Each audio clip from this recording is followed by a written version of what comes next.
अस्सलामुअलैकुम दोस्तों, ही नात शरीफ वाला आज हाजी गुलाम नबी मैसर जी आवाज़ में बेहतरीन सुना अंदाज़ हाज़िर आए। उम्मीद आहे त नात शरीफ तव्हांखे पसंदि ईंदी। चैनल के सब्सक्राइब कंदा ऐं वीडियो को लाइक कंदा।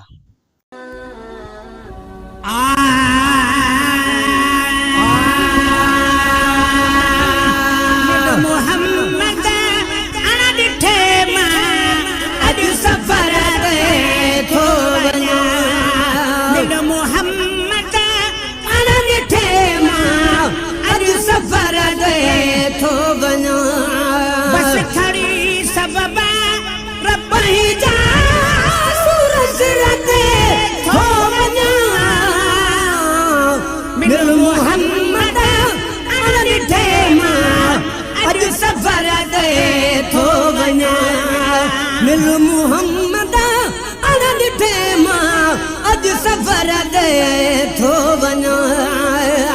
मूसा अॻ भरो थे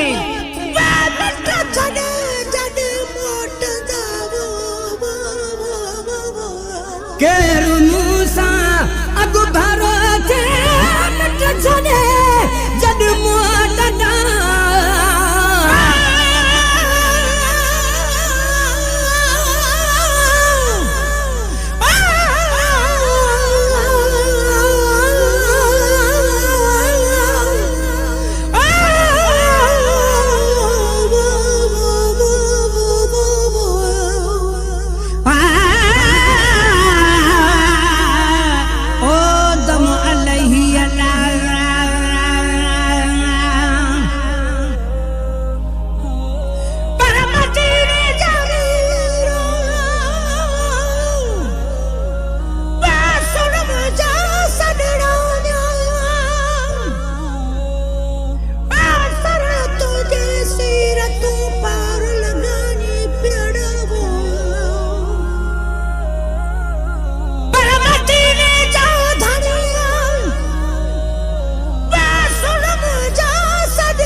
झपवैला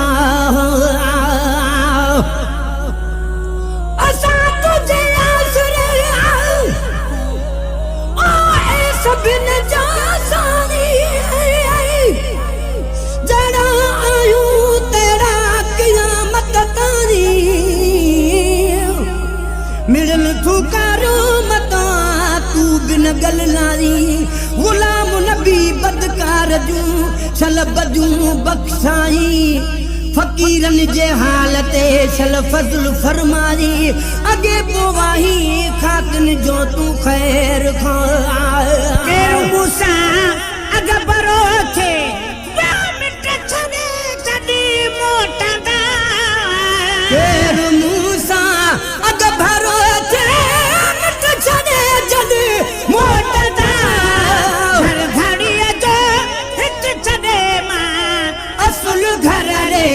थो वञा घड़ीअ जो हिक छॾे मां असुल घर ॾे थो वञा।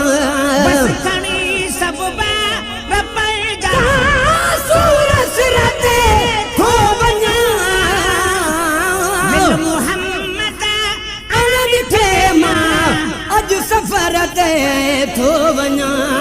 मिल मोहम्मद अन ॾिठे मां अॼु सफ़र ते थो वञा। जी ॻाल्हि कान वक़्तु सम्झे बोली बिया। हितऊं जी ॻाल्हि कान्हे वक़्तु सम्झे बोली बिया।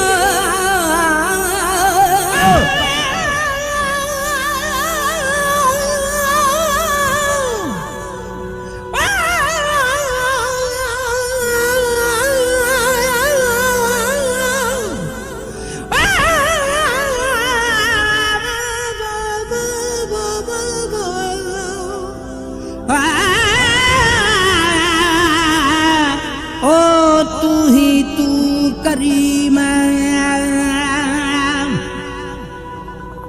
पर मदीने जा घोट सुन मुझा सदड़ा मोहम्मद मोटा सी तुझे आसरे वो पर मदीने जा सो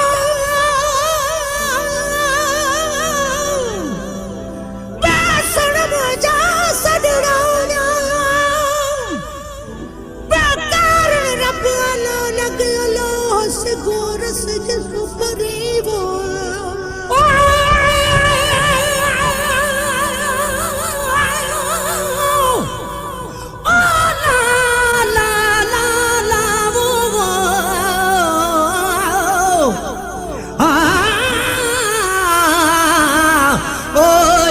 काबा झप वई अला